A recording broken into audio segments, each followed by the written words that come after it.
Musim baru Liga Basket Pelajar terbesar se-Indonesia, DBL baru saja dimulai. Sama seperti tahun-tahun sebelumnya, para student atlet ini tentu memiliki ambisi untuk berprestasi tinggi untuk masuk ke deretan bintang basket remaja tanah air. Sebanyak 262 peserta yang terdiri dari masing-masing 131 pelajar laki dan perempuan, serta 54 pelatih mengikuti DBL Camp 2025. Mereka yang nantinya terpilih akan menimba ilmu dan pengalaman lebih banyak di Amerika Serikat, seperti para senior-seniornya terdahulu. Ini adalah DBL Camp, artinya adalah ini kita mengumpulkan sekitar 300 pemain dan pelatih SMA terbaik di kompetisi DBL yang diselenggarakan dari Aceh sampai Papua. Mereka datang dari berbagai penjuru Indonesia, kita kumpulkan.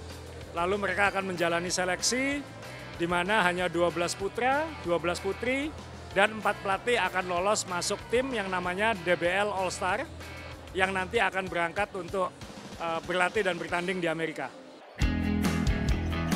Kehadiran ratusan siswa-siswi dari berbagai penjuru Nusantara membuat kompetisi ini tak sekedar ajang unjuk gigi, tapi juga menjadi momen penting dalam membangun jejaring dan karakter. Event yang berlangsung sejak 2008 ini membuat program baru di tahun 2025, yakni DBL Play Vote, untuk menjaring para pelajar di seluruh wilayah Indonesia. Sekarang ini kan DBL belum bisa diselenggarakan di seluruh provinsi karena pandemi kemarin, jadi kita masih belum bisa ke seluruh Indonesia, tapi kita sudah mayoritas Indonesia. Nah, bagi pemain-pemain basket SMA yang tidak beruntung itu, kita membuka jalan-jalan bagi mereka untuk bisa tetap terpilih ikut DBL Camp lewat berbagai metode, entah itu lewat local camp, entah itu lewat voting atau lewat berbagai cara yang kita lakukan di seluruh Indonesia.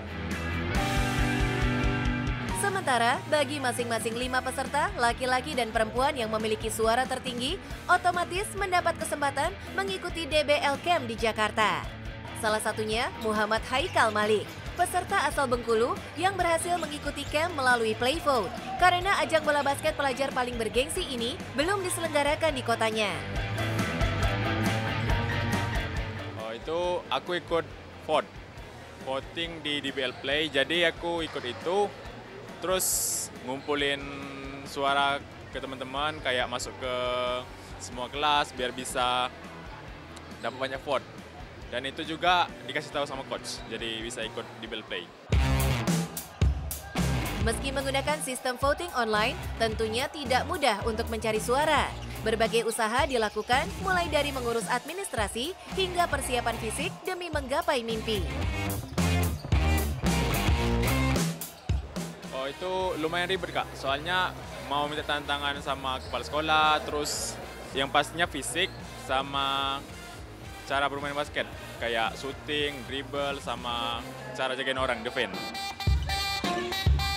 Bukan hanya tentang persaingan ketat di atas lapangan, tapi cerita di balik layar yang kadang tak diketahui publik justru memiliki kisah menarik bagi para peserta. Macam-macam ceritanya. Ada banyak anak-anak ini belum pernah naik pesawat misalnya. Mereka mungkin nggak kebayang bakal gara-gara main basket SMA mereka bisa terpilih ikut camp seperti ini.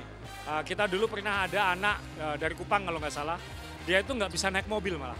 Jadi ketika dia belum pernah naik pesawat, nggak bisa naik mobil, jadi ketika landing waktu itu campnya di Surabaya, begitu landing di bandara dia minta naik motor karena dia nggak tahan naik mobil. Jadi Indonesia ini luas sekali, beragam sekali.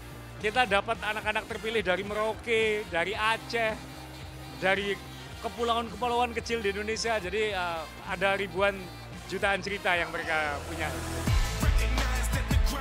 Momen unik juga terjadi ketika putri dari legenda basket Indonesia, Romy Chandra, kembali berpartisipasi di DBL Camp Indonesia, yakni Kamila Rara Islami dan Kayla Rara Imani. Perjuangan yang tak mudah dari duo Rara untuk berjuang bersama di acara yang sudah berlangsung selama 17 tahun. Kini keduanya bisa lolos bersama.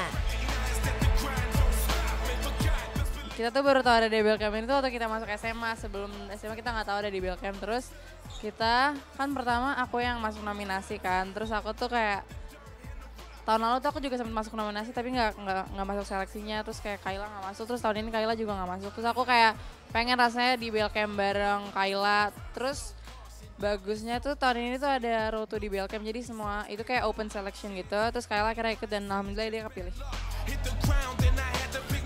Sebagai saudara, tentunya ini merupakan kesempatan yang baik untuk mereka untuk saling menguatkan agar bisa sama-sama meraih impian. Support each other aja sih, kayak kalau misalnya ada capek kayak jangan kelihatan capek atau gimana, kayak support each other aja. Kekuatan mental, dukungan teman seperjuangan, hingga semangat untuk terus maju jadi modal utama agar mereka bertahan di antara ratusan peserta lain demi mencapai tujuan masuk ke DBL All Star Indonesia.